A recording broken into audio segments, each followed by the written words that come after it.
Boa tarde a todas as pessoas que vêm nos prestigiar nesse evento do dia 9, e também o Dia das Pessoas Defensoras dos Direitos Humanos. Sejam bem-vindas, bem-vindos. Eu me chamo Juliana Goulart, sou do GT de Direitos Humanos aqui da Justiça Federal do Rio Grande do Sul. E tenho o prazer de conversar com vocês, de receber nosso palestrante e também o nosso diretor do foro aqui, nesse que é o último evento do ciclo deste ano de 2021.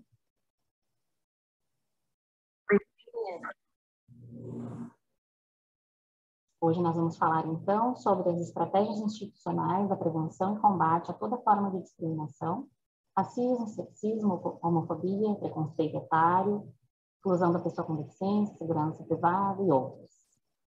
Mas antes eu gostaria de me apresentar para vocês, fazendo a minha autodescrição. Então, eu sou uma mulher cis, branca, de pele morena, eu tenho cabelos crespos, pela altura do ombro, estou usando uma blusa verde, os meus cabelos são castanhos, e esse ambiente onde eu estou é uma sala na Justiça Federal, e tem algumas paredes divisórias brancas atrás de mim. Para quem está chegando agora nos nossos eventos, saibam que ele tem um formato bastante informal e que já passaram por aqui nesse ciclo de capacitação em direito constitucional com focos em direitos humanos. Em abril, nós tivemos uma fala do professor Baylor sobre o cenário dos direitos humanos na pós-modernidade. Em junho, tivemos a Thaisa Esquiocé com as novas tecnologias de proteção de dados sensíveis. Depois, em agosto, a doutora Cláudia Maria Badico, com liberdade de expressão e combate aos direitos, à proteção dos dados, perdão, a doutora Cláudia com liberdade de expressão e combate ao discurso de ódio. Depois, em setembro, nós tivemos uma palestra sobre o capacitismo e a lógica da corponormatividade com a mestra Carla Luiz. Em outubro, Versilene Francisco Dias, com direitos e garantias das populações tradicionais. E agora chegamos a dezembro, então, com a palestra de hoje. Para abrir esse evento de hoje, tenho a alegria de...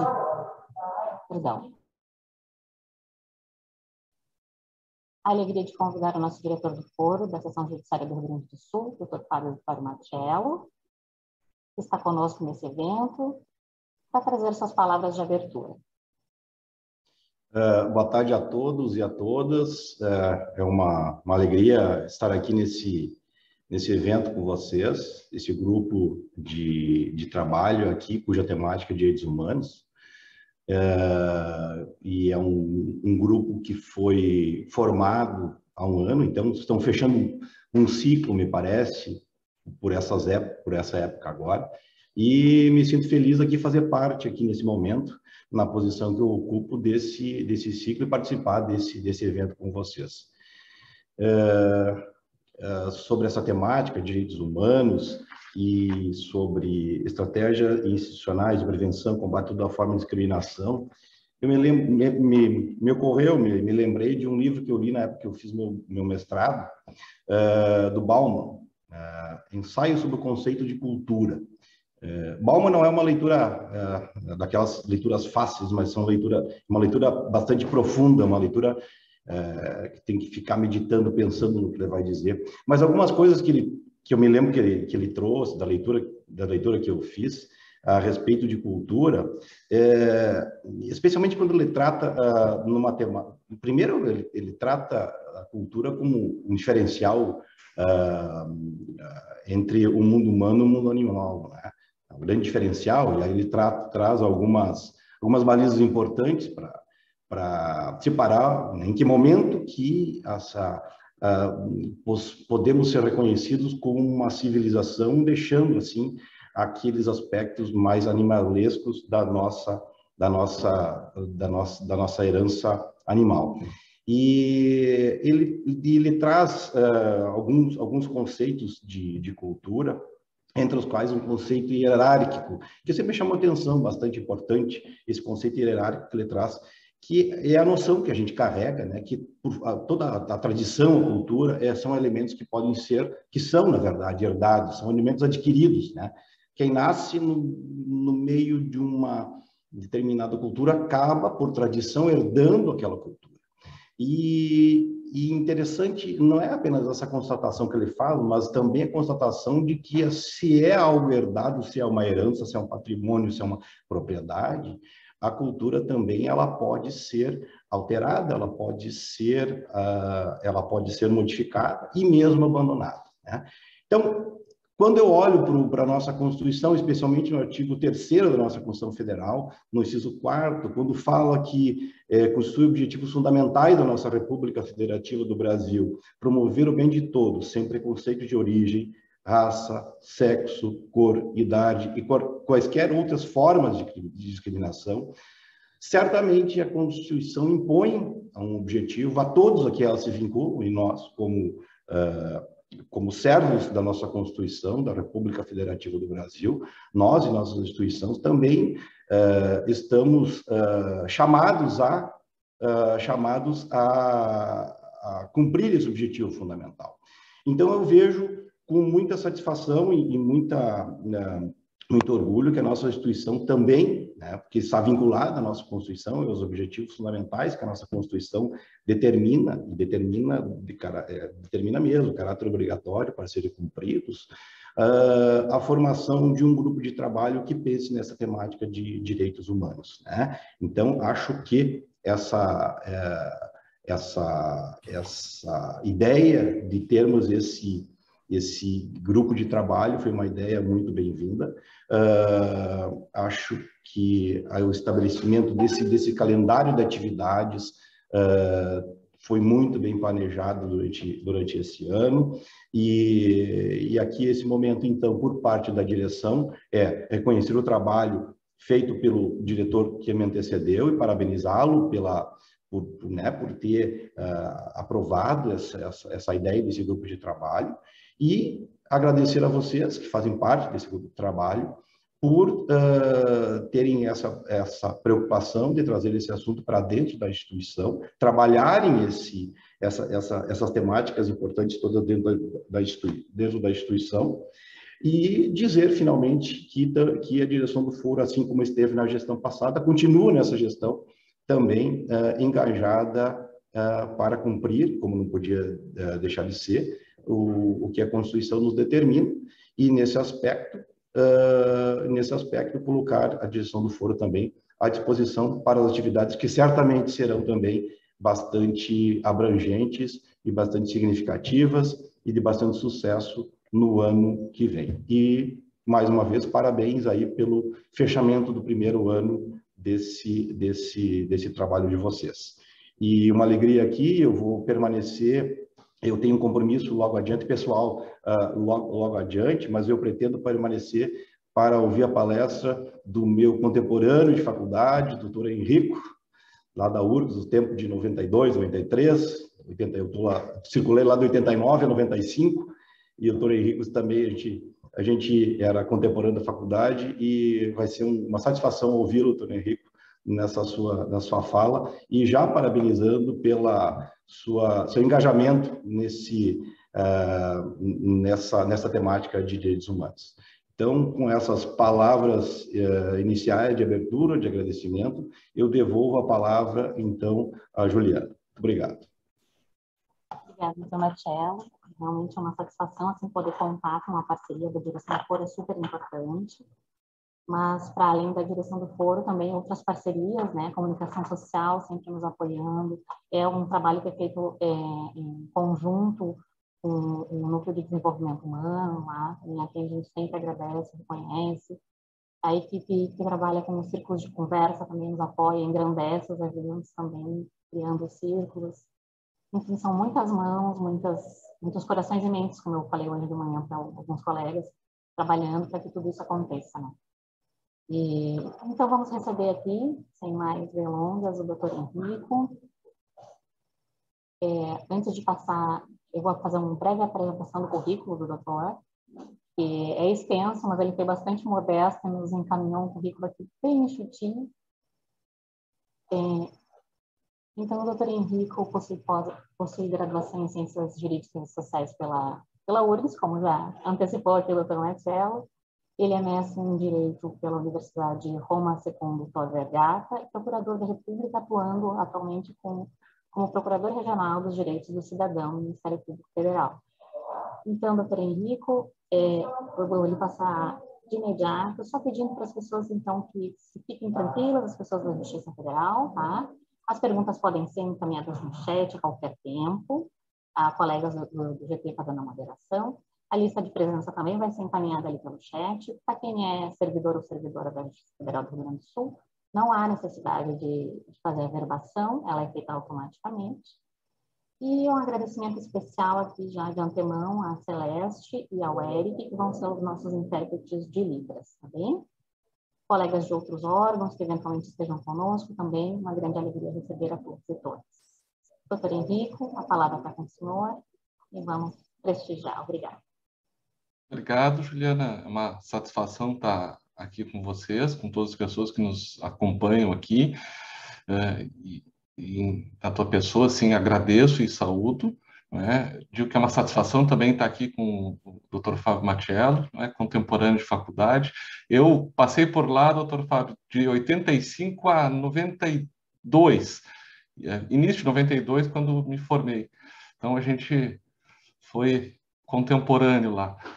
E também agradecer a Celeste e ao Eric pela tradução aqui.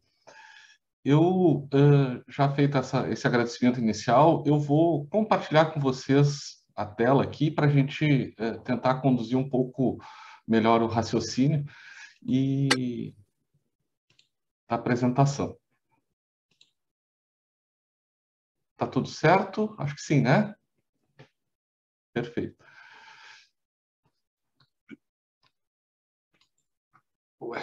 Isso aqui. A minha apresentação, ela vai se dar, a princípio, nesses 5 pontos, né? Primeiro, falando sobre o racismo, a discriminação, não é, como projeto de Estado. Depois, vou fazer uma breve análise das normas constitucionais, que com brilhantismo, o Dr. Fábio Matiello já antecipou em muito do que eu iria falar aqui. Um pouco do papel do Ministério Público, não é? Para a gente tentar entender o porquê que o Ministério Público atua em algumas questões, não é? Direitos humanos, etc. Falar um pouco sobre algumas estratégias institucionais de enfrentamento à discriminação e, para fechamento, vou tratar de 2 casos específicos aqui para dar um pouco de concretude e também a gente poder, eventualmente, conversar aí sobre aspectos mais concretos, né? Em primeiro lugar, a nossa Constituição aqui, ela fala, não é? Promover o bem de todos, sem preconceito de origem, raça, sexo, cor, idade, e abre, não é? Para quaisquer outras formas de discriminação. Então, o primeiro ponto não é um elenco taxativo, não é? A gente sabe, por exemplo, que há desdobramentos aqui, por exemplo, na questão do sexo, não é? De orientação sexual, de identidade de gênero ou pela livre expressão sexual. Também há aí formas de discriminação e preconceito. Então, essa cláusula é uma cláusula bastante aberta em termos de tipos de preconceito e discriminação que podem ocorrer. Eu aí, o primeiro ponto que eu gostaria de abordar, e aí eu vou fazer um pouco, vou fechar um pouco a minha temática aqui, centrando mais na questão da discriminação racial. Não é? É um tema que tenho tido mais contato e mais atuação, então, mas a gente sabe que muito do que vai ser falado aqui também se projeta para outros tipos de preconceito e discriminação. E por que falo que é um projeto? Não é? Acho que a gente hoje fala muito em racismo estrutural, racismo institucional, e isso é importante porque faz a gente compreender os mecanismos como o racismo hoje contemporaneamente ocorre, não é? Mas eu gostaria de demonstrar aqui, ou pelo menos sustentar a minha visão de que isso foi construído, chegamos ao racismo estrutural e ao racismo institucional com base não só numa construção histórica, mas num projeto de Estado. Se a gente retroagir um pouco, e é óbvio quando a gente fala de racismo e discriminação, a gente já tem noção ou conhecimento hoje de que isso é um dado objetivo e que ele afeta diversas ordens. Então, de certa forma, não necessitamos mais demonstrar a existência do racismo ou do preconceito, mas como um projeto de Estado, e até para a gente entender isso em plano constitucional, acho que cabe aqui a gente fazer um pouco desse histórico. E por que falo que é um projeto? Vou me ater aqui, nessa tela aqui, a duas leis. Não é? A Lei Eusébio de Queiroz, que foi a lei que pôs fim ao tráfico de escravizados transatlântico, não é? Em 1850, e num espaço de 2 semanas saiu uma outra lei, a Lei de Terras. E por que faço essa referência aqui? Porque nós vemos ali a construção, lei do ventre livre, que acabou não tendo nenhuma eficácia, a lei do sexagenário, que não teve também nenhuma eficácia concreta, não é? Mas isso tudo, com a Lei Eusébio de Queiroz, já se antecipava o fim da escravização no Brasil. Não é? E por que falo que aqui trato da Lei de Terras? Porque ela vem e traz aqui a vedação de aquisição das terras devolutas, de outra forma que não fosse por um título de compra. Então, ela exclui dos meios de acesso à terra, dos meios de acesso aos meios de produção principais da época, não é? Todos os quilombolas, todos os negros, os indígenas, não é? Então, a gente tem aqui um projeto de exclusão econômica, bem estruturado. E quando a gente fala que isso é bem estruturado, a gente tem que perceber que, por essa mesma época, não é, havia um projeto de Estado também de incentivo à migração de europeus para o Brasil. E nesse projeto de migração havia todo um projeto de acesso à terra. Não é? Então, isso nos demonstra, só por esse fato aqui, que a construção da exclusão econômica às pessoas negras é determinada por um projeto de Estado muito bem definido. Não é casual a edição da Lei de Terras logo na sequência da Lei Eusébio de Queiroz. E aí, não é, como projeto, acho que a gente pode, por exemplo, pegar aqui a lei, o Código Penal da República, que teve vigência até 1942, se não me engano, então nós temos por volta de 50 anos, não é, de uma disposição em que colocava a capoeiragem como crime. Então, aqui há uma criminalização de um aspecto da cultura, não é? Da cultura de um segmento da população brasileira. Mas se a gente também aqui trabalhar no campo da educação e retroagir um pouquinho, durante o Império, havia leis que interditavam aos escravizados o acesso à educação. Então, nós temos aí um projeto que era de não permitir aquelas pessoas que foram de forma violenta escravizadas e trazidas, não é, a acessar meios inclusive de ascensão social. Mas aí a gente poderia pensar, não, mas isso acabou lá atrás, não é? Em determinado momento isso se interrompeu. Se a gente dá um salto e vem até 34, não é? 1934, a Constituição que foi e é uma Constituição bastante avançada para a época, uma Constituição bastante democrática, ela tem lá no seu artigo 138 o princípio do estímulo à educação eugênica, não é? E o que isso significa, não é? É a boa gênese. E aí nós temos aí um projeto de educação constitucional em 34, que é a de vários modelos de educação para diversos públicos do Brasil. Então, quem teria a boa educação e quem teria uma educação de qualidade inferior, nós sabemos bem quem são. Então, por isso que, com esses exemplos, eu queria fazer essa afirmação que, para mim, há um projeto de Estado bem colocado e bem estruturado que vigeu até 1988. E aí faço essa referência aqui também de 100 anos de atraso. Por que 100 anos de atraso? Porque a chamada Lei Áurea, não é? Aquela lei que eu, pelo menos, quando estudei, né, há 40 anos atrás, 40 e poucos anos atrás, eu escutei, não é? Olha só como essa lei é bonita. É declarada extinta a escravização no Brasil e revogam-se as disposições em contrário. Então, nos passavam a ideia de que era uma lei fantástica, porque ela acabava com qualquer tipo de escravização. Só que, em realidade, ela é uma lei absolutamente insuficiente. Aqui, nessa lei áurea, deveríamos ter aqui uns 40 ou 50 dispositivos, não é? Tratando de como incluir as pessoas negras na sociedade brasileira, de como elas teriam acesso à terra, à educação, não é? Uma política de reparação, e isso não foi feito. Não é? E por isso que eu falo, veio com 100 anos de atraso. 100 anos depois é que nós tivemos uma Constituição que veio a prever e dar, pelo menos de um modo amplo, esse tratamento.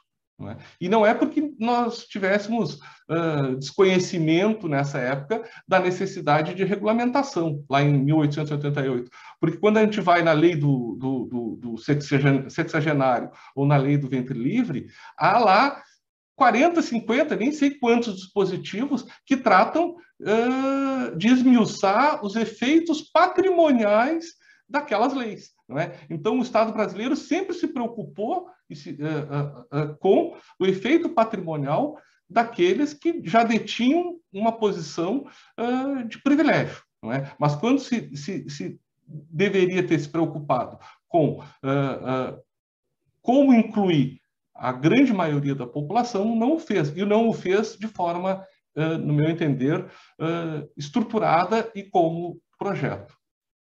Aí a gente chega na nossa Constituição de 88. E aí nós temos ali, claro, um dispositivo que é com redação, obviamente, diferente, mas é o mesmo tipo de dispositivo que nós temos em todas as constituições republicanas, que é aquela afirmação, não é, formal de igualdade, mas que não resolve absolutamente nada, porque ela não constrói ou não propõe uma alteração material e substancial da realidade. E, mais ainda, ela reconhece aqui algo que, de fato, não é verdadeiro, porque as pessoas, elas, embora devessem ter uma igualdade assegurada, não têm, não é?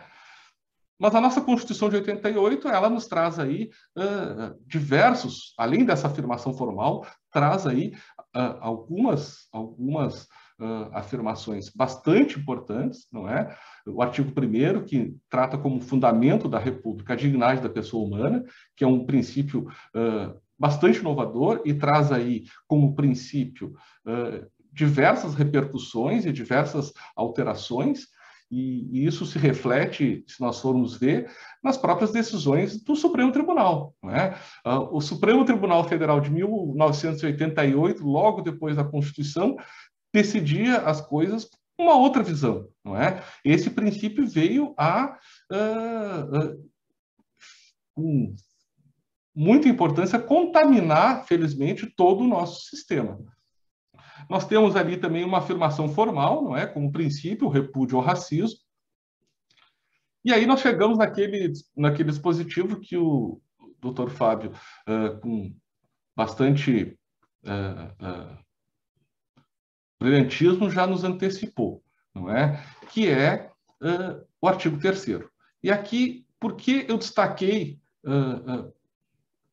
os verbos em vermelho? Justamente porque eles são verbos de ação. Eles não são, a gente tem como objetivos, mas nós temos aqui verbos. Então, esses verbos nos demonstram que há uma condução ou a necessidade de uma atuação do Estado brasileiro ou da sociedade brasileira num determinado sentido. E aí, isso nos traz consequências bastante relevantes, não é? Entre eles, para mim, o que eu tenho afirmado e reafirmado em relação a esse artigo 3º, e nós vamos ver que isso também é reconhecido pelo nosso Supremo Tribunal Federal, que o nosso Estado não é neutro, não é? Então, a gente tem que já, quando a gente fala da Constituição brasileira, de constitucionalismo brasileiro atual, a gente tirar esse mito de uma existência de uma neutralidade no Estado. O Estado brasileiro não é neutro e ele tem um determinado lado bem escrito aqui como objetivos, não é? Que é construir uma sociedade livre, justa e solidária, uma sociedade que deve se conduzir para erradicar a pobreza e a marginalização, as desigualdades regionais e sociais e promover o bem de todos e, por consequência, enfrentar, não é? Atuar contra, conscientemente e estruturadamente, contra todo tipo de preconceito e contra toda forma de discriminação. Então, para mim, esse é um é o dispositivo-chave no Brasil, quando a gente fala em discriminação, especialmente porque ele traz um verbo que determina uma ação de todos e todas. Mas aí a gente volta um pouco naquela ideia de projeto de Estado. Quando a gente fala de discriminação e racismo, a gente tem que ter em mente aqui que isso, por um lado, traz contornos culturais, históricos, não é, familiares que a gente carrega, mas por outro lado, isso é resultado, a afirmação racista, a reação à implementação do artigo 3º, ela se dá essencialmente porque o enfrentamento ao racismo, o enfrentamento à discriminação pelo Estado brasileiro e pela sociedade brasileira implica em alterar privilégios. E aqui é uma questão extremamente relevante. Quando a gente fala em diferenças de remuneração, não é, do homem e da mulher, quando a gente fala em diferenças de remuneração de homens e mulheres negras em relação a homens e mulheres brancas, quando a gente fala de remuneração ou não acesso de pessoas trans ao mercado de trabalho ou à educação, nós estamos falando aqui de privilégios. Privilégios de uma categoria muito definida na sociedade brasileira. E, para ilustrar aqui, como a gente está numa atividade do sistema de justiça, eu não trouxe aqui, mas depois quem quiser, pode, até para não concretizar algo que é só um exemplo, não é? Se vocês quiserem procurar, algum tempo atrás, girou, não é, uma foto do Tribunal de Justiça de São Paulo, não é? E lá estão aproximadamente 100 desembargadores e desembargadoras. 90 aproximadamente homens, 10 mulheres, mas 100% brancos. Então, a gente tem aqui uma noção exata de que isso se refere à manutenção de privilégios de grupos. E até refiro aqui a dissertação de mestrado da Magali, não é? Onde ela nos traz também ali dados e indicadores de que esses privilégios também têm relações familiares, não é? A gente tem ali indicação de que 60% aproximadamente de pessoas que estão no sistema de justiça têm, sintetizando aqui, né, parentesco com pessoas no sistema de justiça. Então, quando a gente fala de privilégios, aqui falo bem tranquilamente, porque eu sou a única pessoa da minha família que trabalha no sistema de justiça, não é?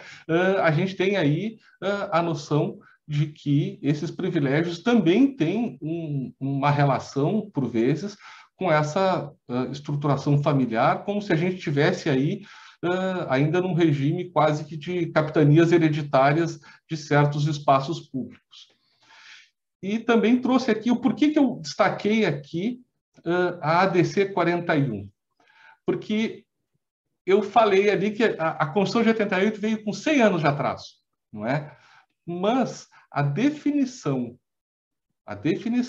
de que uma política de ação afirmativa, uma política de Estado, de inclusão, de reparação histórica, ela só veio como definitiva para nós, no Brasil, 130 anos depois. Só com a ADC 41, em 2017, ou seja, somente há 4 anos, a gente tem a afirmação pelo Supremo Tribunal Federal de que é constitucional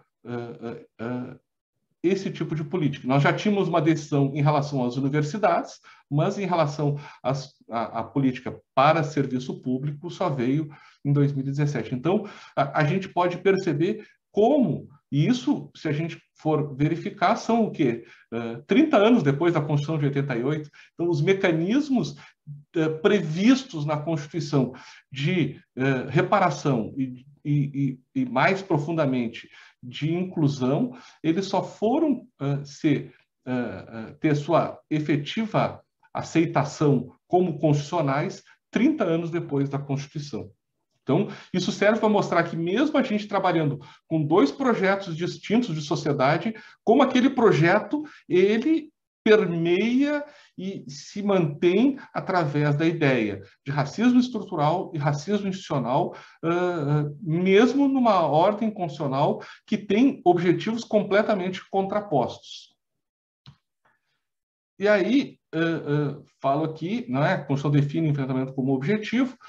Acho que a gente também tem que detalhar aqui essa dualidade, não é? Porque na nossa Constituição há a afirmação no artigo 1º de Estado democrático e Estado de direito, e aqui nós temos a tensão entre a democracia representativa e eventualmente participativa, com o que nos traz aqui a concretização do chamado Estado democrático com aquele Estado de direito, que aí vem a ideia do sistema de justiça, do Supremo Tribunal e das suas decisões contramajoritárias, não é? Aqui nós temos um espaço, e é por isso que a Constituição fala em democrático e de direito, nós temos um espaço dentro do sistema e do nosso sistema jurídico que não está aberto ao espaço democrático.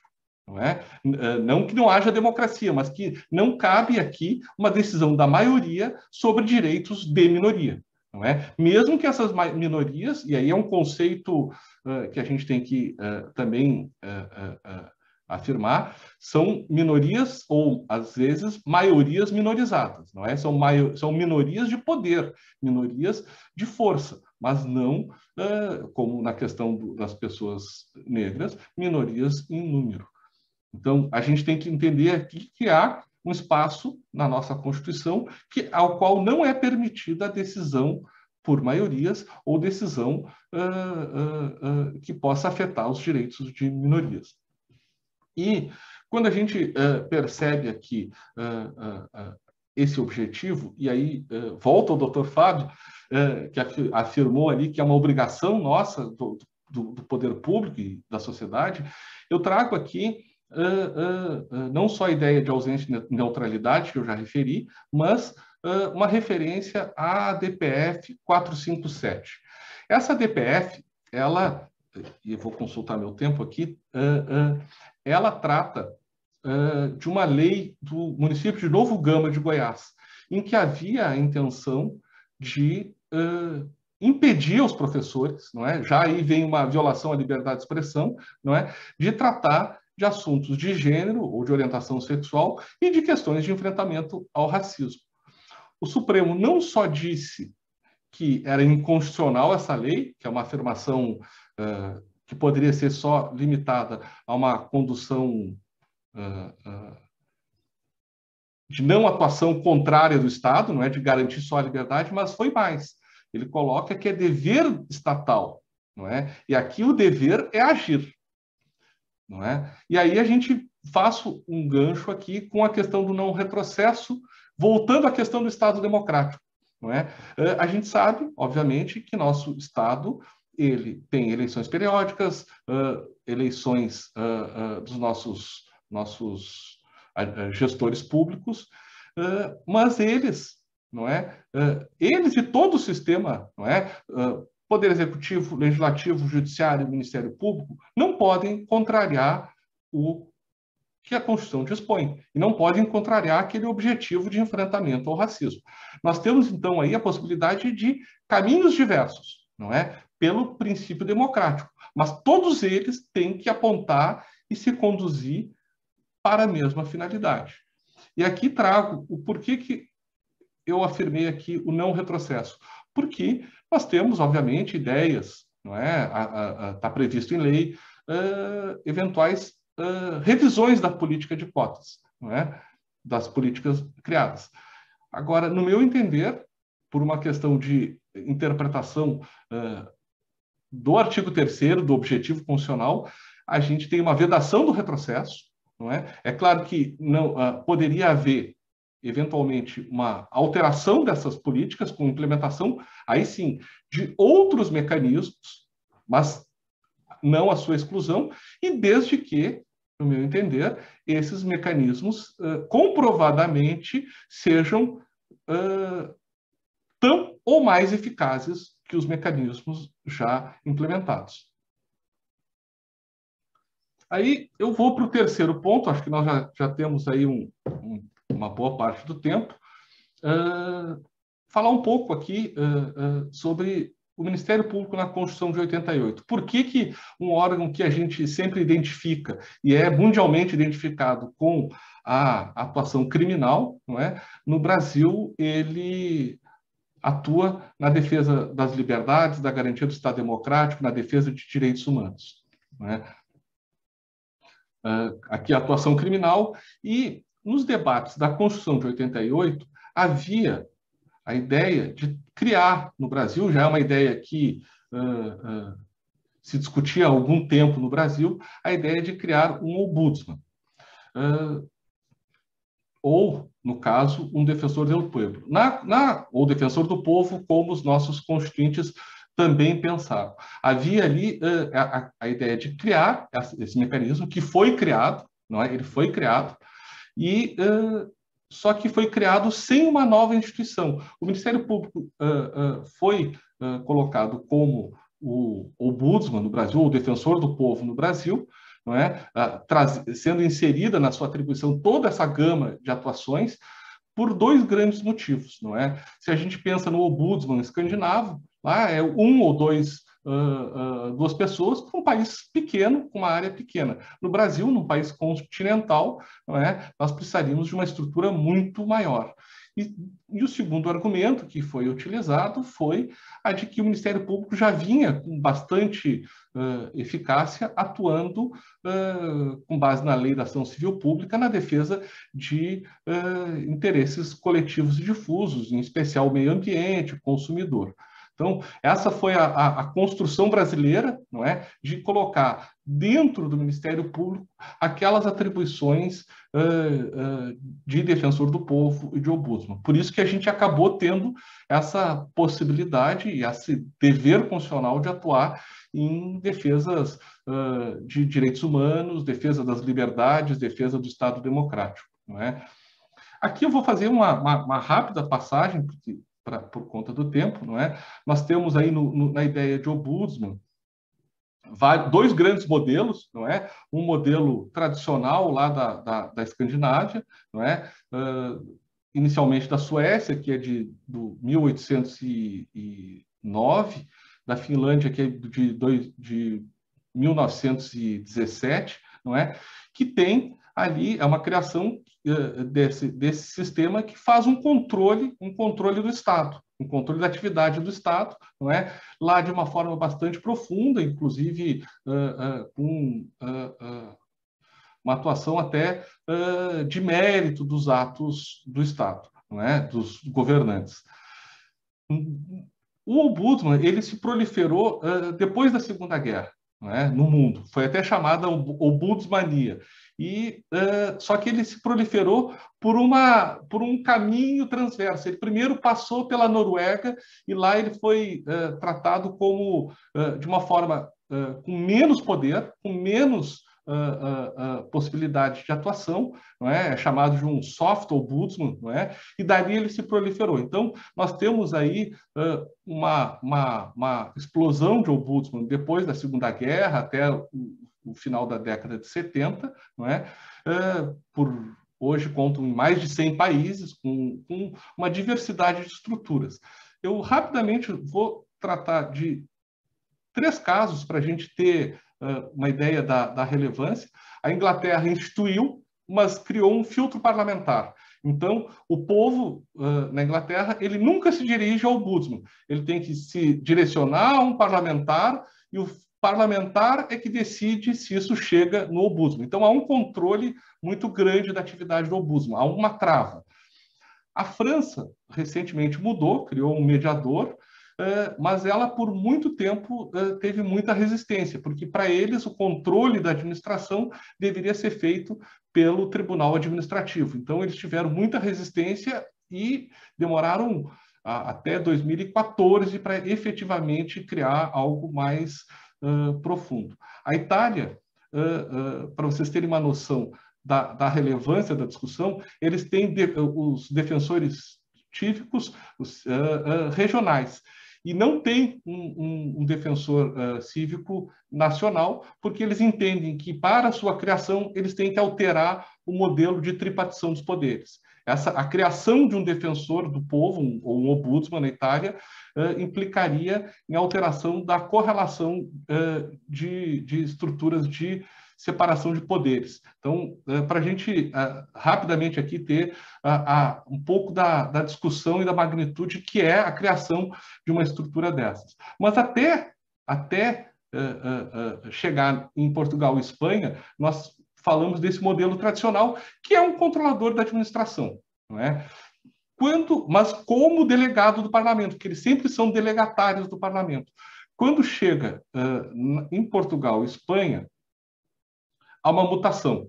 Por quê? Porque, primeiro, esse instrumento chega no final das ditaduras de Portugal e Espanha, não é? Primeiro em Portugal e depois na Espanha, e lá o provedor de justiça em Portugal e o defensor del pueblo na Espanha passam a ter uma possibilidade de fazer um controle dos atos do próprio parlamento. Não é? Eles passam a ter a possibilidade de fazer um controle de constitucionalidade. Então, eles deixam de ser meros delegatários do parlamento e fazem controle aqui político. Não é um controle de constitucionalidade, é um controle também de ordem política. E na Espanha, não é, que veio na sequência, eles deram um passinho a mais. Permitiram, em alguns casos, que o defensor del pueblo judicializasse questões. Porque até então, o grande mecanismo que nós temos do ombudsman é a recomendação, ou uma nota pública ou uma nota técnica. E aí, claro, né, nós estamos falando da Escandinávia, um país pequeno que tem uma outra tradição e que a gente sabe que uma recomendação lá do ombudsman, ela é, de regra, acatada e implementada. Quando chega no Brasil, a gente tem uma grande transformação, não é? Por quê? Porque no Brasil, ao se inserir no Ministério Público, ao se inserir a possibilidade de judicializar as questões, nos deu um grande instrumento, não é? Por quê? Porque nós passamos a não só mais recomendar, e nós sabemos que, não é, pela nossa tradição ou cultura, uma mera recomendação a um agente público, sem a possibilidade de uma judicialização, ela certamente jamais seria acatada. Não é? Então, a possibilidade de judicialização é uma grande transformação, porque confere aí mecanismos de atuação que nos dão efetividade, claro que sempre dependente de uma decisão judicial, mas são mecanismos de efetividade, não é? E no Brasil, e aí na sequência da Constituição, na Lei Complementar 73, não é? Porque foi conferida essa atribuição ao Ministério Público Brasileiro, não é? No âmbito do Ministério Público Federal, em um plano nacional, a Lei Complementar 75 deu uma densidade, criou o chamado sistema PFDC. Não é? Então, nós temos aí um procurador federal ou dos direitos do cidadão, ou uma procuradora federal dos direitos do cidadão, e aqui botei entre parênteses da cidadã, porque a nossa lei fala até cidadão, né? Mas isso é um tanto quanto anacrônico hoje, né? Teríamos já que ter uma denominação mais inclusiva.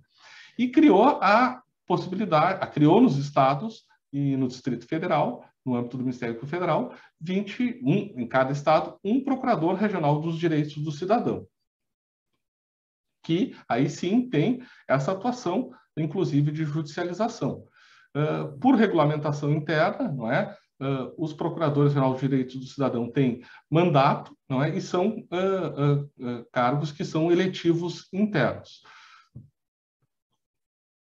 Então, aqui nós temos uma ideia mais ampla do porquê, não é? Por que nós, do Ministério Público, um órgão que mundialmente é vocacionado à atuação criminal, passou a atuar não só na proteção de direitos difusos e coletivos, meio ambiente e consumidor, mas essencialmente na ideia de proteção de direitos humanos, não é? E de implementação dos direitos humanos, não é? Como órgão que visa aí a concretização e a implementação pelo Estado. Então, a Constituição nos trouxe não só os direitos objetivos, mas trouxe também mecanismos, não só o Ministério Público, mas também o Ministério Público, como um mecanismo de implementação desses direitos, quando não implementados diretamente pelo Poder Executivo. Falando um pouco agora de estratégias institucionais, eu acho que meu tempo já está bastante adiantado, eu queria tratar de alguns pontos, não é? Aqui, e aí tratei alguns pontos de estratégia. Eu acho que a gente tem aí um primeiro ponto, que é o reconhecimento da existência de racismo, de preconceito, aí preconceito de toda a ordem, não é? E por que reconhecimento?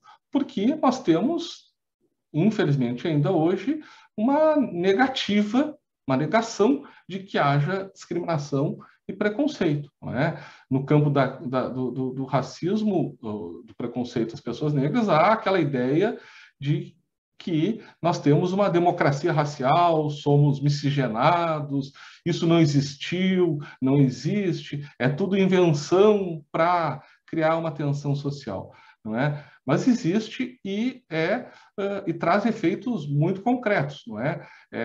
A letalidade policial, não é? A exclusão social. Quando a gente pensa na questão das pessoas trans, o Brasil é o país que mais mata no mundo pessoas trans. As pessoas trans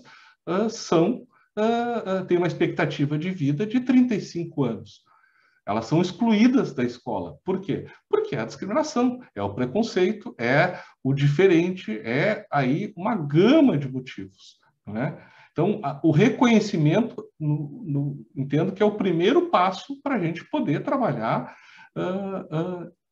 a solução. E falo em reconhecimento, embora a Constituição já reconheça isso, não é? Mas a gente tem que ter um reconhecimento e uma reafirmação, embora seja o óbvio, diária, não é? Quando eu falo em memória e verdade, eu acho que aqui a gente tem que trabalhar, por exemplo, quando falei aqui da história, um pouco de história da discriminação e do preconceito no Brasil, é justamente isso, trabalhar as razões e as motivações do porquê nós precisamos de políticas de ação afirmativa, porquê nós precisamos de políticas reparatórias, porquê nós precisamos de políticas de inclusão. Em grande parte, não é, a gente tem aí dados, não é, estudos, e que nos dão conta, pelo menos no ponto de vista de alguns segmentos, não é, já uma estruturação de memória bastante grande. Por que coloquei aqui nessas estratégias a participação social? Porque sem participação social não se constrói política e soluções para a sociedade brasileira. Não é? Não há como a gente imaginar a construção de políticas e de soluções de cima para baixo. Essa participação e a atuação conjunta do Estado e da sociedade, não é essencial. Falo em mudança de paradigmas, e esse eu vou deixar para a tela seguinte, para dar um exemplo bem concreto, não é? Que também tem relação com capacitação, que me parece que, por exemplo, no âmbito do sistema de justiça, a gente necessita uma profunda atuação de capacitação de juízes, promotores, procuradores, servidores, de todo mundo, no enfrentamento à discriminação e ao preconceito, não é? Falo em multiplicidade de ações, porque não há possibilidade da gente imaginar uma única ação grandiosa que resolva o problema da discriminação e do preconceito no Brasil, não é? Mas a gente precisa uma multiplicidade, desde a criação de comitês de gênero e raça, círculos de leitura, ações civis públicas, política de cotas, campanhas públicas, não é? É uma gama de ações para enfrentar preconceitos que estão aí há séculos, não é?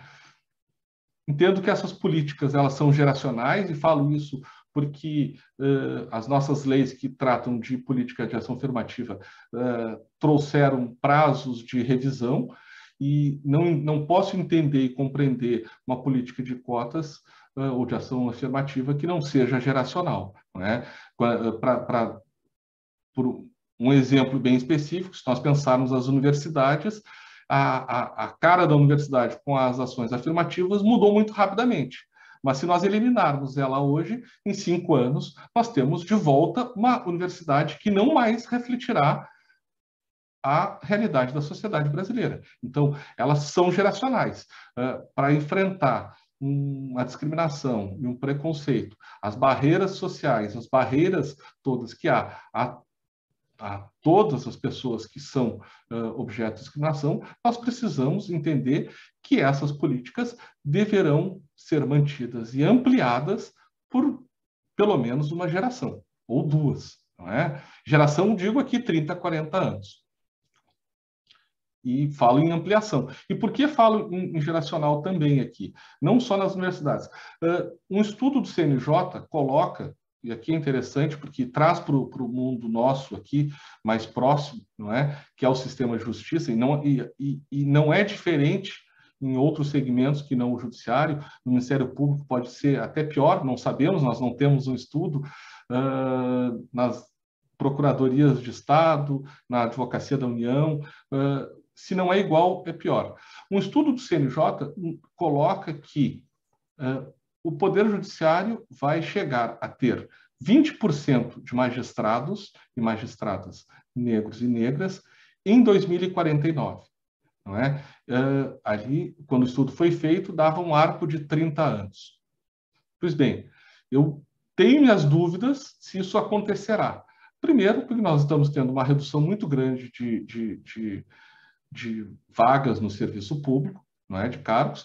Nós sabemos que alguém que entra num concurso público do sistema de justiça fica dentro dele 40 anos, não é? 35, 40 anos, não é? Então, a realidade hoje do nosso sistema de justiça é de uma estagnação, não é? A mudança é muito lenta. Mas também, se nós pensarmos que esse estudo do CNJ, ele é efetivo, em 30 anos teremos 20%, eu iria dizer o seguinte: é uma expectativa que é inadequada, porque nós teremos ainda 30 anos para chegar no sistema de justiça e encontrar só 20% de pessoas negras e negros, quando essa população é 54% da população do Brasil. Então, nós temos aí uma expectativa de 30 anos, e 30 anos é muito tempo, não é? Para chegarmos a algo ainda, no meu entender, muito insuficiente. Tentando agora dar uma agilizada, falo em mudança de paradigma, porque nosso sistema de justiça, ele, nas suas decisões, tem decisões eivadas ou preenchidas de racismo, não é? Se não expresso, pelo menos não reconhecendo o componente discriminatório nas suas decisões. Aqui cito aqui o caso Simone Diniz, que o Brasil foi condenado internacionalmente porque não atuou corretamente, não é? E aqui nas estratégias, eu resumo aqui, não é? Então, que nós precisamos de estratégias tanto internas do sistema de justiça, que são administrativas, não é? Uma política para a administração pública do sistema de justiça, que enfrente o racismo, que crie espaços de enfrentamento à discriminação de toda a ordem, não é? E que crie espaços e mecanismos de inclusão administrativa. E, claro, não é, como eu falei ali, mudança de paradigma, uma mudança, uma capacitação, porque não só a mudança de composição do sistema de justiça, nós precisamos ter uma mudança de concepção jurídica, não é, pelo sistema de justiça, a dar uma interpretação às nossas normas de forma antidiscriminatória e antirracista. Por fim, e aí depois a gente pode até aprofundar mais na conversa, trouxe aqui 2 casos de atuação aqui da Procuradoria Regional dos Direitos do Cidadão, não é? O caso Santander, que vocês certamente lembram, não é? Foi um fechamento antecipado da exposição queer, por manifestações de intolerância, não é? e de preconceito. Não é? O Ministério Público pediu uma recomendação para reabertura, não foi acatada, não é? Nós, na sequência, formalizamos um TAC e conseguimos a determinação de 2 novas exposições, uma sobre a questão da mulher, violência contra a mulher, e uma na temática LGBTQ, que era a exposição fechada. Então, a ideia foi demonstrar socialmente que não adianta fechar uma exposição, que a gente abre 2. Não é? A exposição sobre a temática LGBTQ, a gente acompanhou, não foi possível ocorrer, e aí nós executamos a multa consensualmente, e com isso criamos aí um edital de projetos, não é? Que premiou 7 projetos, premiou não, financiou, está financiando 7 projetos na temática da mulher e LGBTQ, vai financiar por 3 anos a Parada Livre aqui em Porto Alegre, e também foi utilizado para fazer a campanha Eu Sou Respeito. Essa aqui são algumas imagens da nossa campanha, não é? Que a gente desenvolveu. E o outro caso que eu trago aqui para a gente conversar um pouco é o caso Carrefour, não é? Que todos nós sabemos, faz aproximadamente 1 ano, não é? Ocorreu a morte, digamos, não diria nem violenta, é uma das coisas mais absurdas que a gente possa imaginar, não é? Do Beto, por seguranças privados do Carrefour, que foi filmado porque uma pessoa ali enfrentou seguranças e filmou, não é? Nós tivemos uma estratégia muito feliz de reunião das instituições públicas, não é? O Ministério Público Federal, Estadual, Ministério Público do Trabalho, Defensoria Pública da União e do Estado, criando aí uma estratégia de diálogo com o Carrefour, que se mostrou aberto, não é? Formalizamos, depois de aproximadamente 6 meses, um termo de ajustamento de conduta. Isso, do ponto de vista de tempo, é um tempo que nós sabemos bastante curto. Uma decisão judicial definitiva, a gente sabe que demora anos, não é? E nesse TAC a gente conseguiu estabelecer uma busca de uma alteração estrutural na política do Carrefour, com a criação de um plano antirracista, algo bastante amplo, não é? Que vai desde protocolos de segurança, relações de trabalho, canais de reformulação do canal de denúncias, treinamentos antirracistas, não é? Para todo mundo que trabalha no Carrefour, desde dirigentes a atendentes, não é? Compromissos com a cadeia de fornecedores e uma reparação por dano moral coletivo, não é? A gente tem aqui uma oferta de 74 milhões de educação em bolsas de estudo, que o Carrefour tem que custear. Em grande parte, 68 milhões vão para bolsas de estudo de graduação e mestrado e doutorado. Então, haverá aqui uma implementação de uma política por editais de formação em educação, uma contribuição de 2 milhões para o projeto do Museu do Cais do Valongo, que é o local do Rio de Janeiro, onde se deu a maior entrada de pessoas escravizadas, também para campanhas educativas e projetos sociais de combate ao racismo, 16 milhões, e outros projetos de inclusão social que envolvem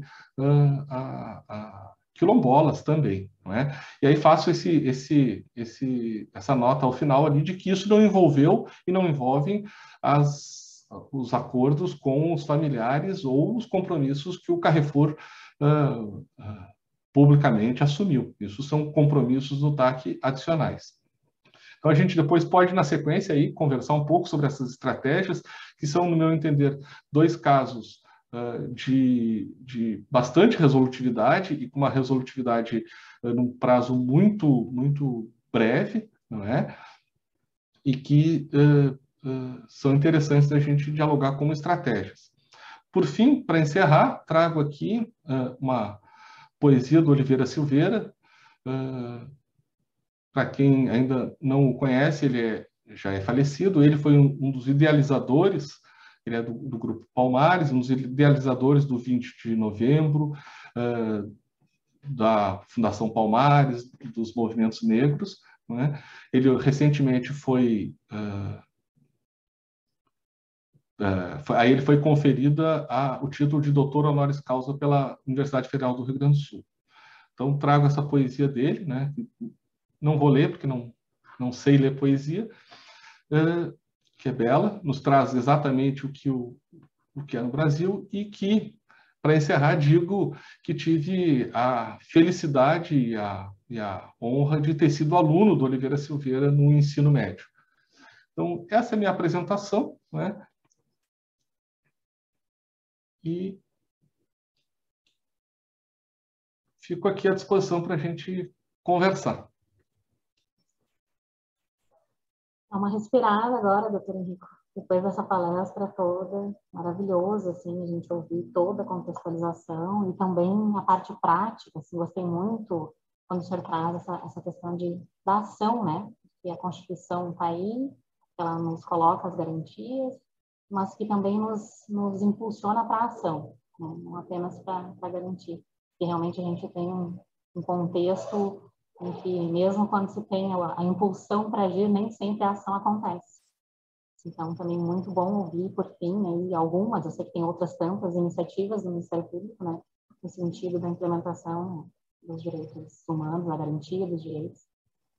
Mas eu devo dizer que a gente está muito afinado também, porque eu também tinha separado uma poesia do Oliveira Silveira para a gente falar hoje, porque ele foi o nosso homenageado do mês da Consciência Negra, que fizemos agora no mês passado.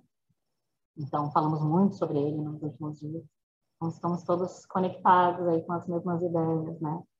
Eu trouxe um muro, que fala assim: eu bato contra o muro, duro.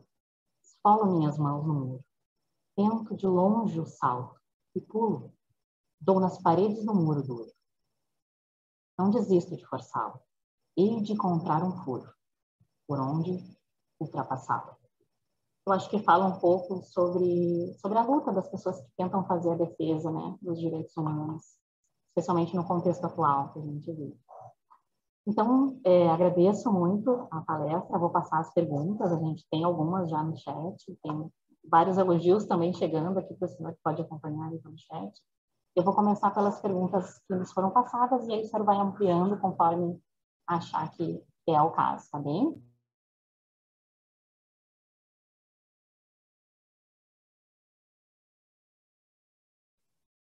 Nós temos primeiro aqui uma pergunta da colega Magali, e ela diz assim: quando o senhor afirma que o Estado não é neutro e de privilégios, eu penso numa questão que sempre aparece de forma mais ou menos velada, quando se fala em direitos humanos. Já foi citada a DPF 457, sobre a obrigação do Estado, no entanto, as instituições são feitas de pessoas, e não é raro nos depararmos com o somos todos iguais.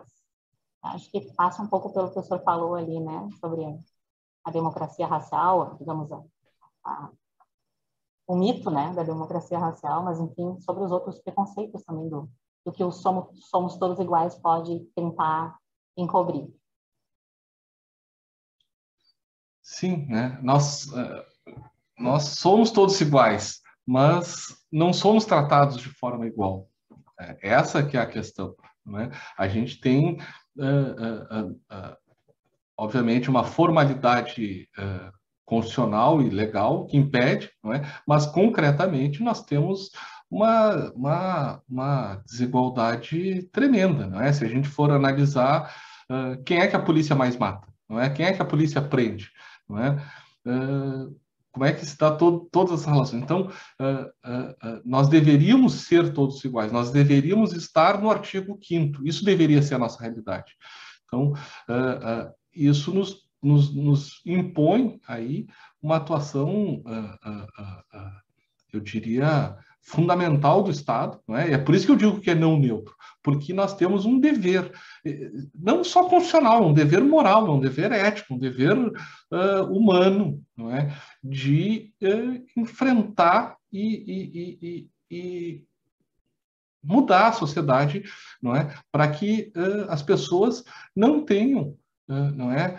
Não sejam tratadas de forma diferente pela sua cor da pele, pela sua orientação sexual, pela sua condição de ter uma deficiência, pela sua origem, não é? E aí, a origem, quando a gente fala, é sempre uma origem relacionada a um aspecto econômico, porque quando a gente tem um migrante estrangeiro rico, ele é tratado como investidor, não é? Quando a gente tem um migrante não é, estrangeiro pobre, ele é tratado como um problema, não é? Então, a gente tem que compreender que somos todos, não é, iguais e habitantes dessa bolinha que gira no universo e que ele é o mundo de todos, não é? Essa que é a ideia. E o nosso Estado, felizmente, ele se afirmou com um lado aqui, e é o lado humano, o lado da solidariedade, o lado da humanidade.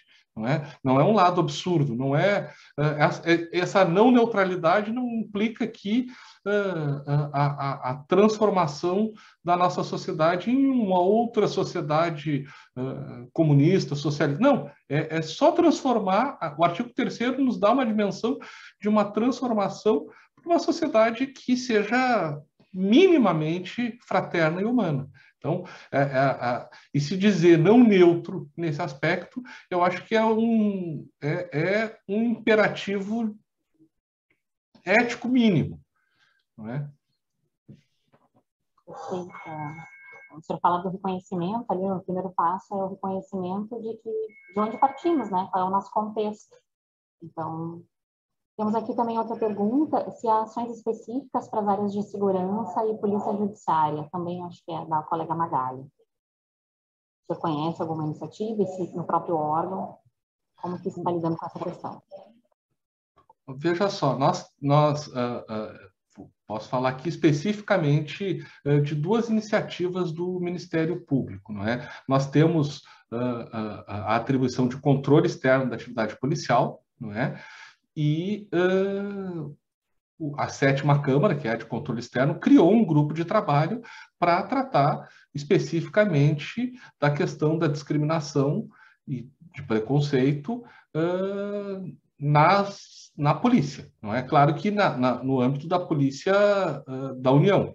Não é? Mas, ao lado disso, nós temos aí um sistema, hoje, o chamado Sistema Único de Segurança Pública, em que tem na própria lei o reconhecimento da letalidade policial sobre a população jovem negra, há um reconhecimento da necessidade de um controle social das polícias, mas aí já vem a crítica. Ele não foi efetivamente implantado com a sociedade, não é? E aqui acho que essa ideia do controle das polícias, que foi uma previsão constitucional, e a gente sabe muito bem porque ela foi colocada, foi criada, não é? A gente vinha de uma ditadura, não é? Em que a nossa polícia era um órgão de repressão, não é? Só que a polícia continua fazendo isso, continua torturando, continua matando, e esse ponto acho que faz parte também de uma necessidade muito grande de reflexão pelos ministérios públicos de uma efetiva implementação de um controle externo na ótica dos direitos humanos. Acho que esse é um dos pontos em que menos o Ministério Público brasileiro conseguiu ser efetivo. Sou muito sincero em dizer isso. Mas acho também que a gente tem que ter a criação de mecanismos efetivos de controle social e de participação social nesse controle das polícias. E aqui, concretamente, por conta do caso Carrefour, eu instaurei um inquérito civil e nós temos um também no âmbito de direitos humanos e um no âmbito de controle externo sobre a atuação na questão dessa segurança privada, que ainda está em trâmite, né? E a gente sabe que às vezes essas investigações elas demoram até a gente conseguir aí formular uma pauta específica, seja para trabalhar um termo de ajustamento de conduta, seja para se fazer uma recomendação. Perfeito.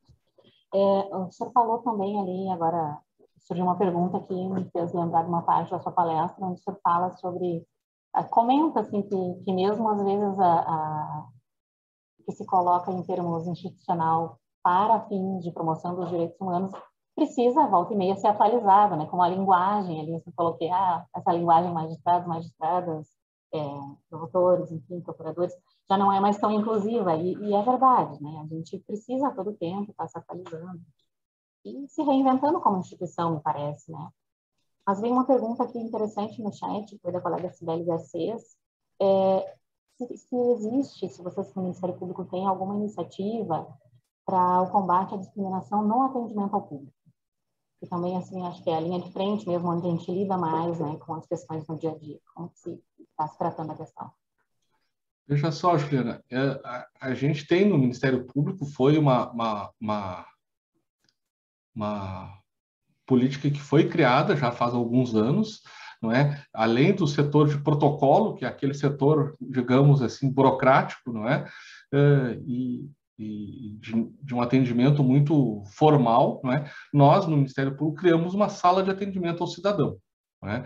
Então, nós temos em todas as sedes do Ministério Público Federal a ideia de um atendimento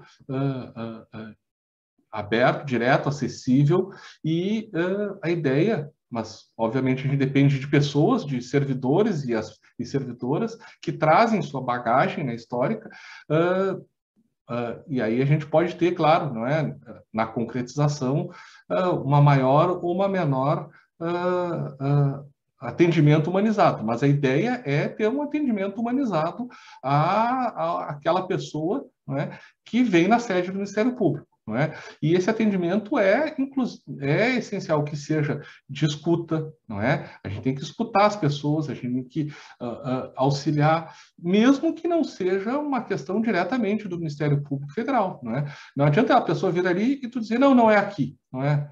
Não, tu tem que ajudar essa pessoa, é a função nossa, é a função da sala do cidadão, não é? Então, a gente tem essa ideia de atendimento humanizado, de atendimento bastante vinculado a auxiliar o cidadão, não é?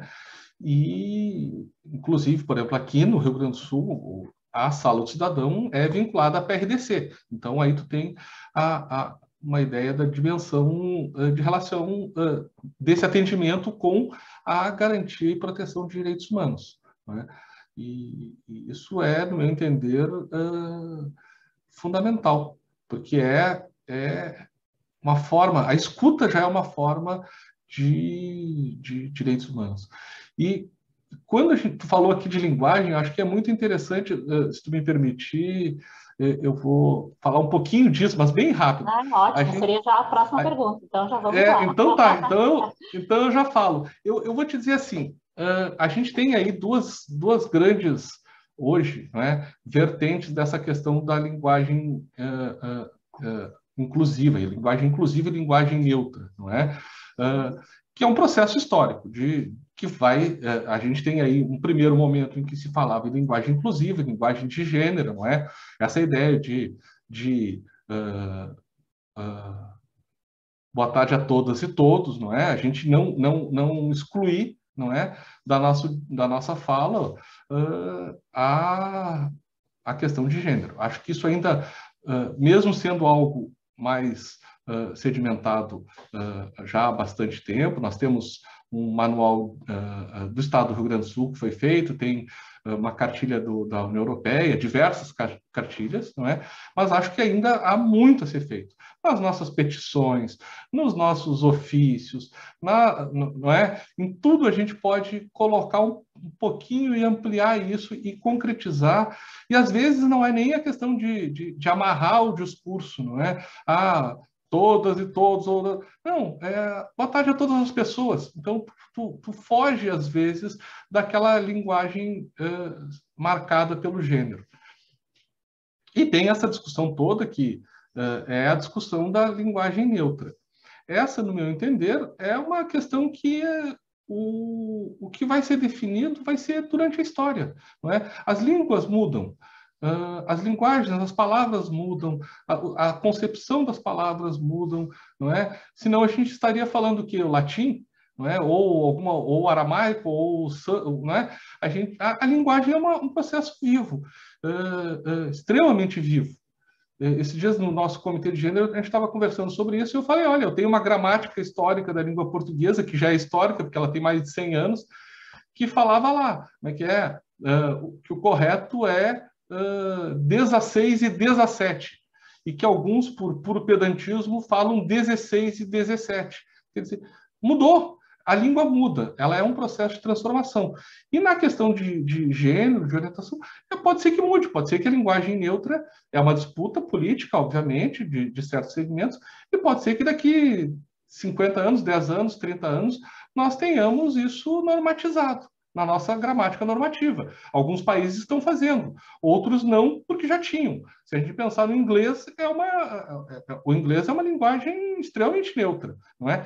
Se a gente pensa no alemão, o alemão, quando trata de crianças ou de, como dizer, filhotes, usam neutro, não é? A menininha é neutro, não é? Então, as línguas elas fazem as suas construções históricas, inclusive por determinação de ordem cultural e de poder, não é? A utilização de os senhores para uma plateia que é metade mulher e metade homem é uma estruturação de poder de aspecto machista. Então, a linguagem, isso vai mudando. E aí, para encerrar esse ponto, assim, depois a gente pode voltar.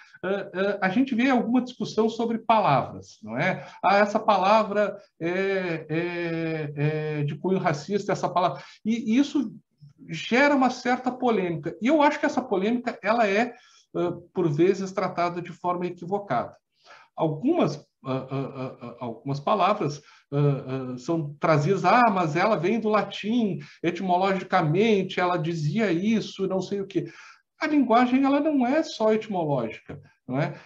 Tu analisa ela sincronicamente pelo que ela significa hoje.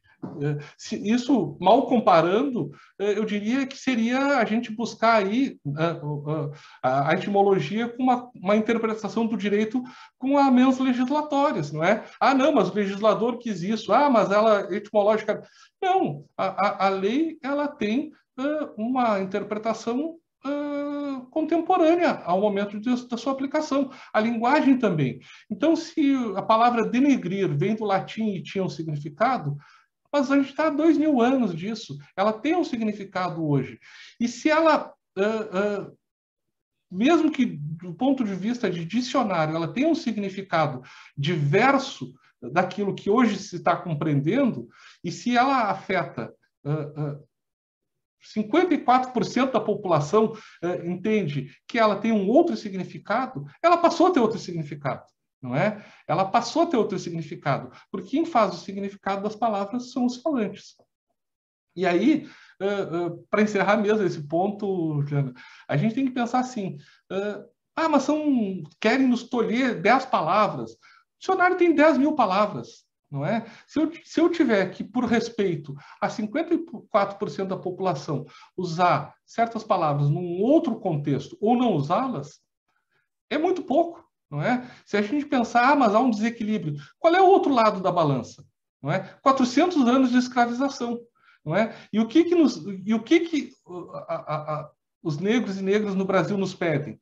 Nos pedem duas coisas: fazer parte da sociedade brasileira, eles não pedem a secessão, a separação da sociedade, e não pedem uma vingança, pedem reparação e respeito. Então, assim, para mim, essa discussão, por vezes, ela é marcada por uma ideia de desrespeito. Não é? Se eu tiver que não usar tal palavra, 10 palavras, 10 mil palavras, 20 mil palavras, qual é o problema disso diante de 400 anos de escravização? Não é? Então, e acho que a gente está passando por um momento também, não é, que é uma curva de acomodação. Há excessos? Claro que há, mas eles são justificáveis diante de toda a história que a gente viveu, não é? E isso vai se acomodar, com o tempo vai se acomodar, a gente vai achar um ponto, esperemos, né? Porque depende também, para achar um ponto de equilíbrio, depende de se pôr fim à discriminação e ao preconceito. Poderíamos fazer uma palestra só sobre linguagem, doutor, que tal, né? Porque realmente nós estamos trabalhando isso aqui. A gente vai fazer um curso de capacitação. Desculpe essa informalidade, mas nós estamos organizando um curso de capacitação aqui para o ano que vem, aqui no MPF, inclusive com a ideia de criar modelos. Porque às vezes a gente não faz algumas coisas, né, Juliana, por preguiça, né? Mas se tiver um modelinho ali de ofício ou de linguagem, usa assim... As pessoas usam. Já, né? Uma sugestão então, já, a gente, pensando no bem prática, né? Então, a gente está preparando isso aqui para o ano que vem. Que maravilhoso isso, né? E quando você falou ali no início sobre todos e todas, eu fiquei pensando que, novamente, voltamos à questão do reconhecimento, né? Porque quando a gente inclui o todas, a gente pensa que está incluindo ali, está excluindo essa situação histórica, enfim, de subalternização da mulher, né, nos ambientes. Assim.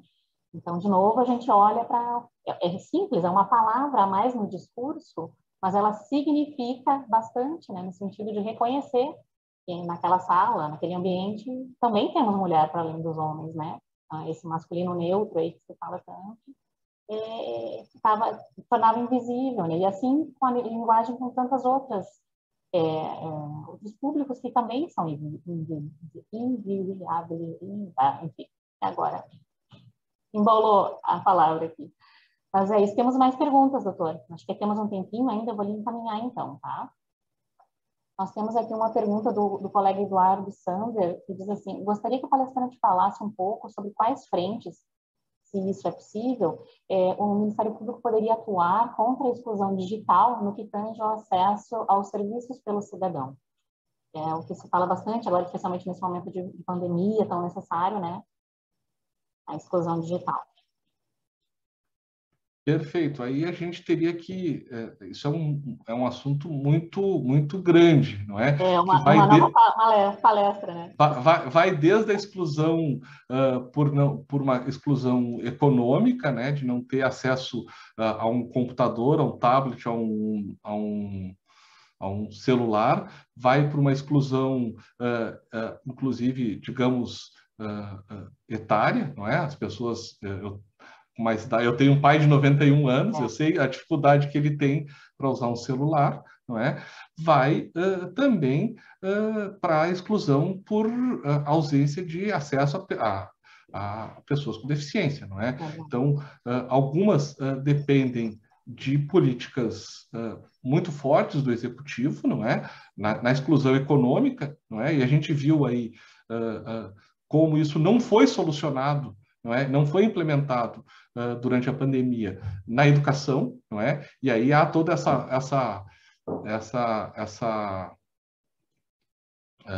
esse foco na volta às aulas, porque as pessoas da escola pública não estão acessando. Mas nós tivemos 2 anos para compra de equipamentos, entrega de acesso, não é? Se não me engano, o Peru, não é? Fez isso, não é? Durante a pandemia. Todos os estudantes têm um computador e acessam a aula remotamente. Então, nós poderíamos aí ter direcionado recursos para superar isso, não é? E que seria algo também grandioso como plataforma definitiva, não é? Cada família ter um acesso digital. E as barreiras, não é?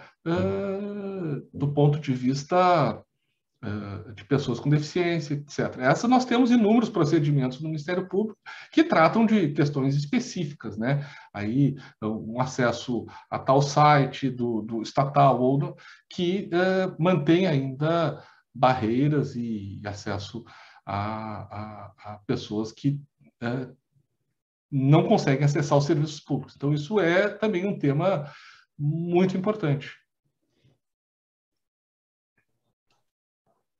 Excelente.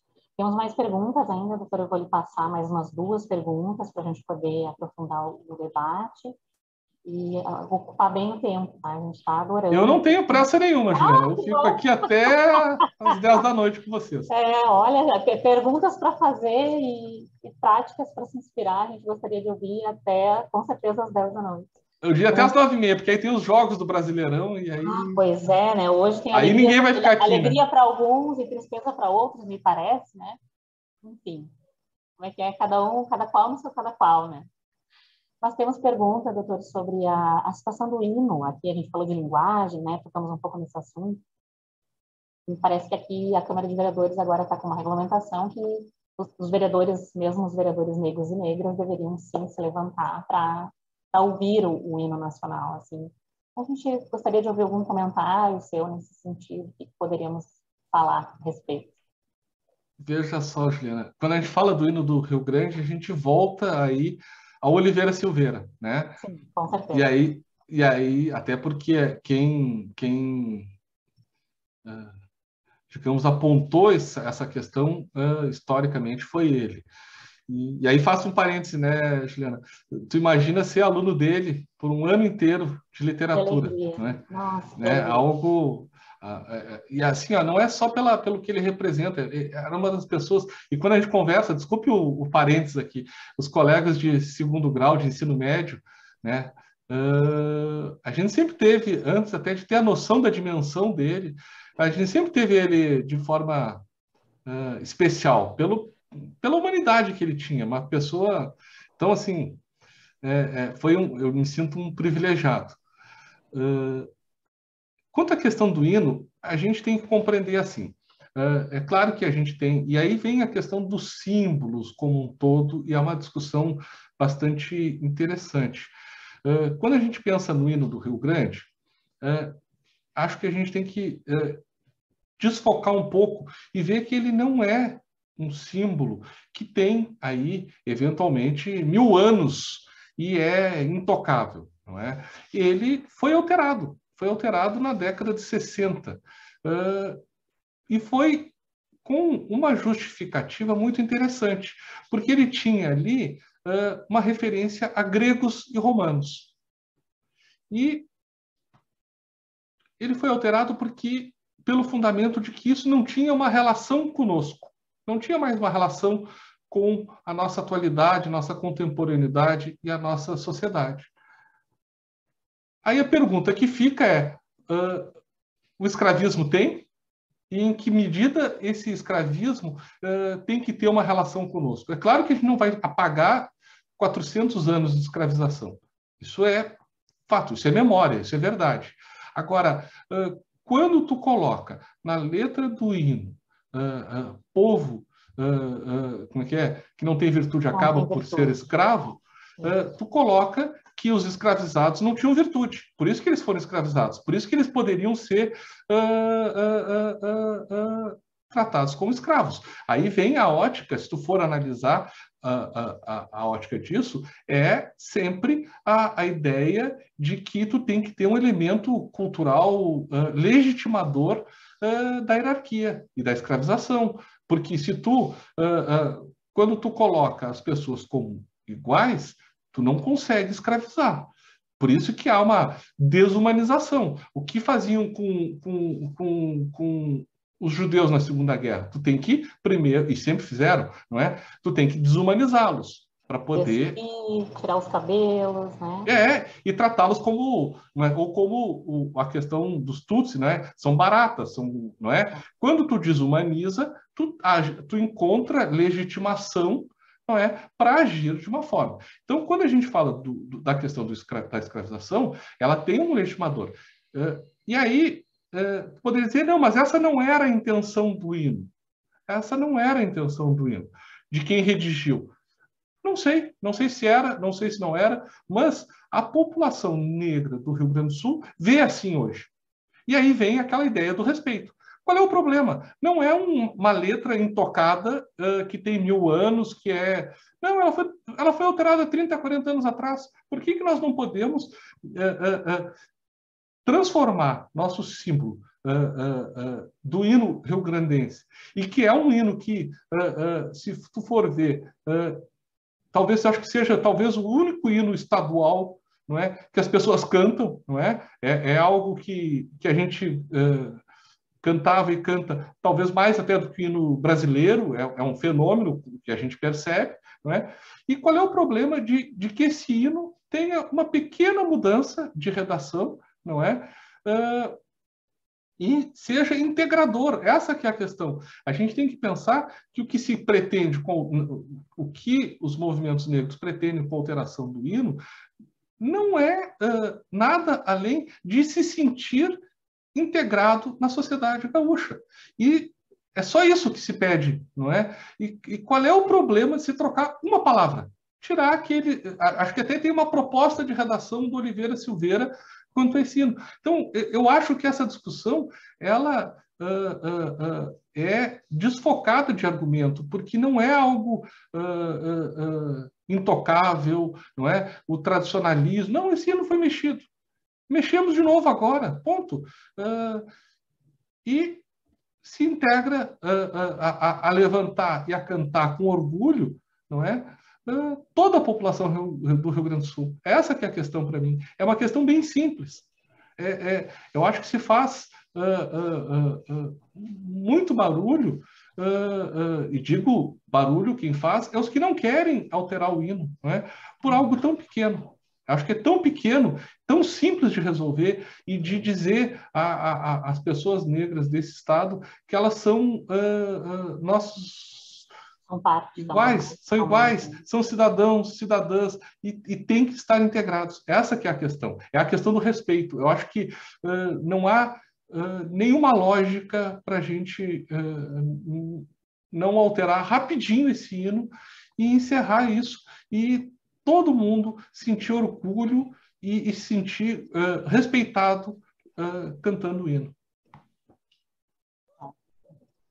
Mais uma vez a questão de fazer parte, né, de incluir, de reconhecer, enfim, pode ser que em um outro momento fizesse algum sentido, mas hoje não só não faz, como fere um número grande da população do estado. Então, realmente, me parece que, como o senhor disse, pode ser uma coisa simples de se resolver, né? E aí nós temos uma última pergunta, doutor. Não fosse o racismo, né? Exatamente. Não fosse aí, essa discussão não é permeada por tradição, ela é permeada por racismo. Sim, exato. E é o que é mais triste, né, de se constatar. Então, para a gente ir se encaminhando, a gente tem uma outra pergunta aqui também sobre a bancada negra de vereadores aqui, que seja. Se o senhor pode comentar a atuação da PRDC nos crimes de ódio, nos crimes de ódio na internet. A gente viu que teve uma notícia bem recente aí, envolvendo os senhores. Veja só, a gente, pela PRDC e pelo sistema PRDC, a gente não tem atuação criminal, né? A atuação dos crimes, elas vão para os nossos ofícios criminais. Mas a gente, claro, tem atuação em campo de proteção e reparação na ótica de direitos humanos.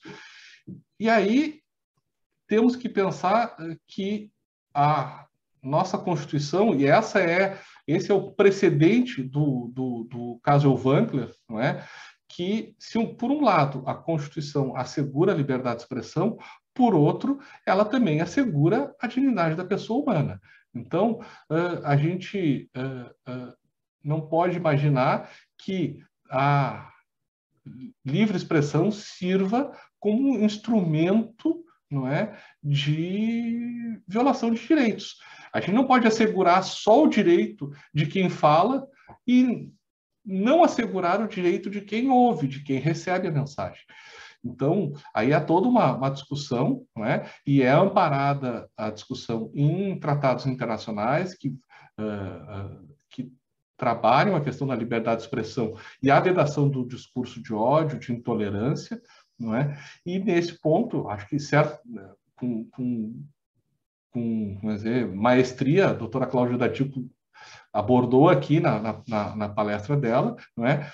Toda a temática sobre isso, e aí vem o nosso papel. O papel de Ministério Público é de atuar em cima desses discursos que violam direitos humanos. Porque, na verdade, quando a gente tem uma veiculação, e aí temos um caso concreto que está em discussão aqui na Justiça Federal, na verdade, são vários, né? A gente atuou, por exemplo, na censura, uma propaganda do Banco do Brasil, não é? Porque tinha pessoas negras e uma personagem trans, não é? E foi tirada, não é? Foi abreviada a sua transmissão, está na Justiça Federal, nós ajuizamos.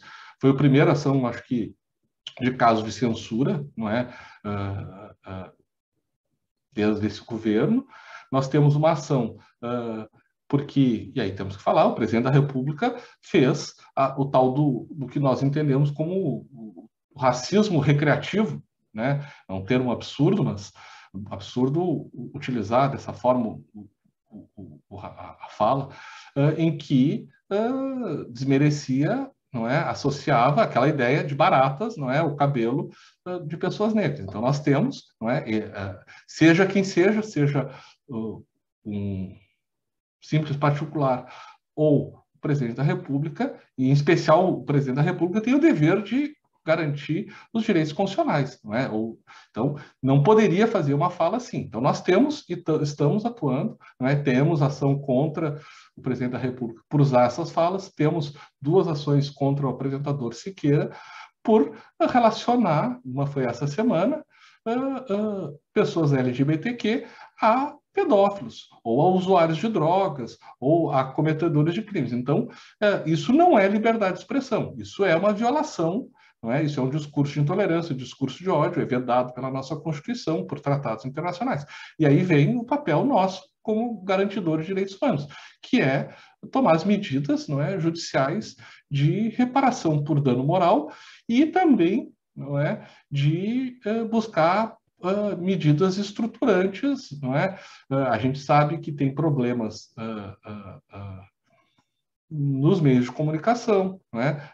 Nessa construção de um diálogo de respeito. Então, ali não é só um pedido reparatório, mas um pedido de construção de medidas estruturantes no âmbito de uma das REs, da ré concessionária, para que crie uma política interna que garanta que a sua programação concretize os direitos constitucionais de respeito e de não discriminação.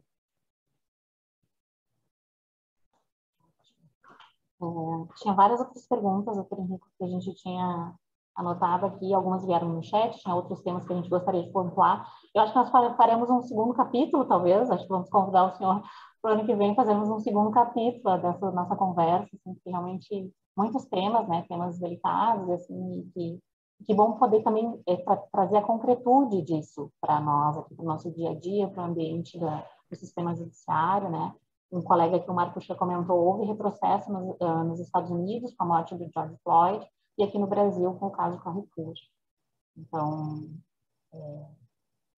são questões que nos movimentam, assim, que elas nos desconcertam muitas vezes, né? Enfim, a gente precisa falar sobre elas mesmo, mas hoje a nossa intenção era mais poder trazer o senhor para colocar luzes, assim, né? Não só nas temáticas, mas também nas iniciativas, assim, para a gente poder pensar como institucionalmente a gente pode se comportar, olhar para os bons exemplos, aí, como alguns do que a gente está vendo já com vocês, inclusive capacitação, achei excelente essa ideia de capacitar, né, no sentido de linguagem, assim, talvez a gente possa se inspirar nisso no futuro, né, mas, então, lembrei que quando o senhor falou da desumanização ali, das baratas e tal, me lembrei que talvez pudéssemos comentar aí rapidamente esse caso recente, acho que da semana passada, do rapaz negro que foi preso em flagrante com drogas, né? Johnny, se não me engano o nome dele, por um policial lá de São Paulo, e que foi algemado na motocicleta do policial e arrastado até ao local de ficar detido, efetivamente. Imagino que todos tenham visto na televisão, se passou, e teve um... E aí eu lembrei do outro caso lá, que foi em setembro, eu acho, que foi um outro rapaz que foi amarrado e agredido pelo comerciante, né, que tinha jogado pedras no seu comércio, era um rapaz, parece que quilombola, inclusive, enfim. Mas, assim, acho que também dá tema para a gente conversar um pouquinho. Pois é, esses casos, em realidade, eles são situações que são uma aberração, não é? É algo que é absolutamente inaceitável, sobre todos os aspectos, não é? Mas a gente tem que fazer uma reflexão, Juliana, e aí eu faço o gancho com a pergunta anterior, que é a impossibilidade que a gente tem que ter de aceitação e de normalização de certas condutas e de certos discursos. E quando a gente tem essa normalização, ou essa aceitação, ou essa... E a gente vive dessa disputa de versões na nossa sociedade, não é? É que as pessoas acabam por se sentir confortáveis para fazer isso, não é? A gente sabe que a polícia mata, a gente sabe que a polícia tortura, a gente sabe que há violência policial. Agora, quando isso ocorre à luz do dia, numa rodovia, com um trânsito gigantesco de pessoas, as pessoas filmando, e o policial se sente confortável para fazer aquilo, se sente legitimado para fazer aquilo, a gente tem que parar e pensar o porquê, não é? Por que ele se sente assim? Porque existe um discurso muito forte na nossa sociedade e por parte de integrantes do Poder Executivo, pessoas com poder, que fazem esse discurso. Então, empoderam as pessoas e dão uma ideia, uma sensação de que isso pode ser feito e isso vai ter impunidade, não é? Que a gente tem aqueles projetos de lei que traziam excludentes por atuação policial, aquelas aberrações jurídicas em que um policial poderia matar porque sentiu medo, ou não é? Teve um susto, ou teve... Quer dizer, essa tentativa de legitimar que não vai sair do papel, não é? A gente sabe que algumas coisas são inconstitucionais, mas elas trazem um discurso de legitimidade. E aí, não é? Essas pessoas, não é? Esses policiais ou aquele comerciante entendem que eles têm o direito de fazer isso e que isso é uma conduta possível. Então, assim, claro que vão responder, estão respondendo a processos, mas o problema é outro. O problema é que nós não temos hoje, não é, ao contrário, a gente tem uma antipolítica de discriminação no Estado brasileiro, não é?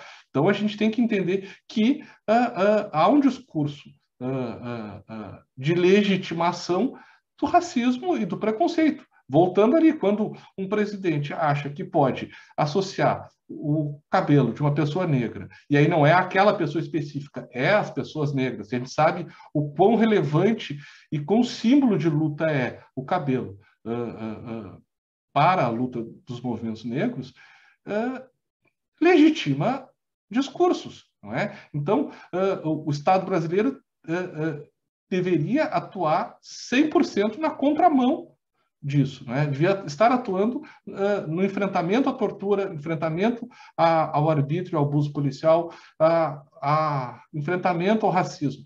E a gente tem discursos por toda a ordem que legitimam. Esse é o nosso momento. E eles se dão à luz do dia e numa rodovia sendo filmados, porque essas pessoas acabam por se sentir empoderadas de algo que não tem, não é? Uma pessoa dessas é um torturador, simples. Não existe um torturador a céu aberto. Não há outra definição para aquilo ali. Aquilo ali não é mais abuso policial, não é? No meu entender. Então, é aí uma questão que está por trás disso de discussão na sociedade e de tentativa de legitimação do absurdo, não é? Que passa desde a legitimação da ideia de terra plana à sustentação de que a tortura é um ato normal, não é? A gente viu isso por parte na campanha presidencial. Então, a gente tem que ter a dimensão de que isso é o efeito de toda essa disputa na sociedade e que nós temos que lutar e atuar, não é? O Estado brasileiro tem que agir e atuar para a garantia da Constituição. Bater no muro até que se apresente um furo por onde se possa passar, né? Mais ou menos isso. Doutor, nós vamos encerrar com tristeza que a gente vai encerrar, porque realmente está muito gostosa essa conversa, assim, acho muito frutífera, todas as reflexões que o senhor trouxe para a gente poder pensar juntos.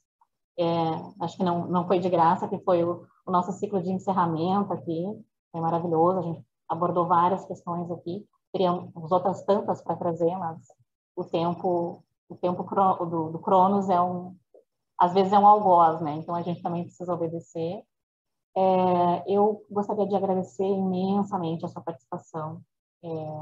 Foi muito bom, foi muito grandioso o evento, por conta do que o senhor trouxe e da maneira como se dispôs a responder todas as perguntas, aprofundar os temas, trazer a parte prática também para a gente poder olhar. Deixar aqui a despedida do Dr. Marcello, que precisou sair antes de a gente finalizar.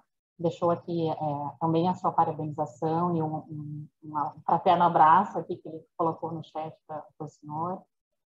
E gostaria de registrar ainda o nosso agradecimento, então, muito especial à Celeste, que é a nossa intérprete aqui, que além de fazer a tradução para nós, também sempre nos ajuda nos bastidores, aqui com os demais intérpretes, ao Eric, que está aqui traduzindo, e tornando mais acessível também o nosso evento, a toda a audiência, porque sem o apoio da audiência, esse ciclo do ano todo aí não teria sido possível, enriqueceram o debate, estiveram conosco, e devolver então o senhor para o senhor para as considerações finais. Eu só tenho a agradecer, Juliana, agradecer o convite, agradecer a gente poder aqui conversar. Estou sempre à disposição, quando vocês quiserem, a gente conversa. E, claro, né, a PRDC é de todas e todos ali, e todos, não é? E a gente está à disposição, o nosso papel é esse, às vezes, por isso que eu fiz questão ali de tratar um pouquinho do porquê do Ministério Público, às vezes há uma incompreensão, parece que mas esse procurador é um militante político. Não, eu só estou cumprindo aquele dever constitucional, não é? E é isso, e dizer que estou sempre à disposição para dialogar e para trabalhar. E, mais uma vez, agradecer. Eu que me sinto muito honrado de poder estar aqui com vocês e passar essa tarde bem agradável mesmo. A gratidão é toda nossa, doutor. Então, assim, ainda agradeço aqui as colegas do chat, a Camila e a Magali, que ficaram fazendo a intermediação. Agradeço a Ângela, que ficou nos bastidores ali junto com a Cibele e o Adriano. O pessoal do Círculo de Conversas também sempre nos ajuda muito. E de mensagem final, eu queria deixar o convite já para o próximo ano, para toda a audiência aí, que sigam conosco, tá? Para as atividades do ano que vem. Cada vez mais fortalecido o grupo, cada vez mais fortalecidas as ideias semeadas aqui, né? Com a ajuda dos palestrantes que vêm e enobrecem a discussão aqui para nós. E desejar a todas, todos e todas, então, um bom começo do ano futuro, né? Que seja um ano de paz, que seja um ano de celebração, de saúde plena para todos e todas. E comida na mesa para todas as pessoas, acho que é o desejo maior que a gente pode, né, deixar aqui. Então, com isso eu encerro nosso evento aqui, agradecendo mais uma vez todo mundo que esteve conosco ao longo do tempo, os que vieram somente hoje, os que divulgaram, e deixando aqui da importância da participação de toda a audiência e dos palestrantes e desse grupo do qual eu tenho muito orgulho de participar. Obrigada e boa tarde. Até logo. Tchau.